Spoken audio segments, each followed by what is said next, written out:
Okay, so we're here in the Emergency Preparedness Operations Center in Toronto with Commander Peter Rotolo, who has been an incident commander in many emergency situations in the city. And since it's Emergency Preparedness Week, we just want to get make the public aware of a few things they need to be ready for in case of an emergency in the city of Toronto. So Peter, why don't you tell us a few things that you've learned over the many years you've been an incident commander? Sure, Kim. Basically what we are, while the emergency services would respond to any emergency in the city with resources, the public has to be prepared for emergencies for themselves.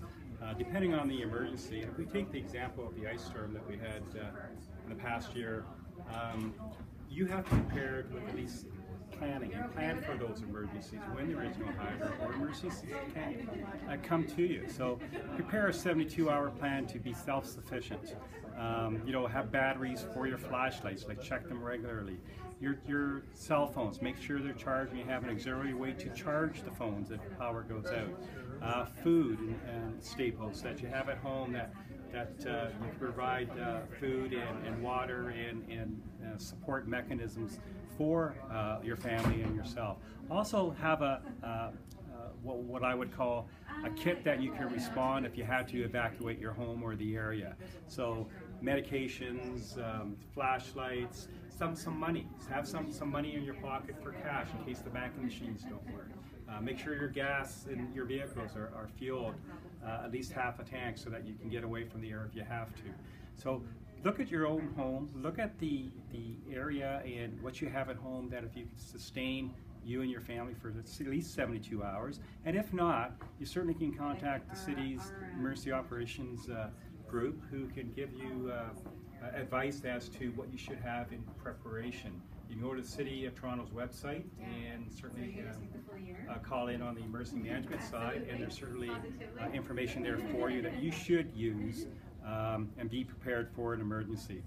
Again, while the emergency services will be busy, depending on the event and how large it is, we may not be able to get there right away, and you may have to sustain for you and your family. So be prepared. Yeah, that's a good and important point. And now tell us, Peter, we know that you're well prepared along with your first responder partners and other divisions in the city. And in this room is where the command center, where everything happens in an emergency. So when was the last time you were sitting here, Peter? Actually, it's been a few years. I've had the fortunate part, or unfortunate, depending on how you look at it, to be the incident commander on a lot of the major occurrences that have occurred in the city of Toronto.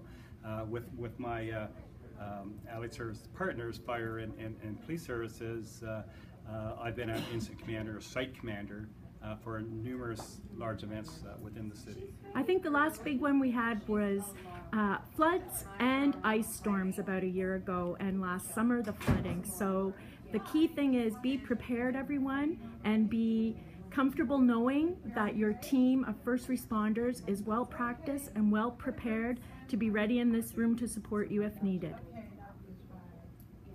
Thank you, Peter. Thank you.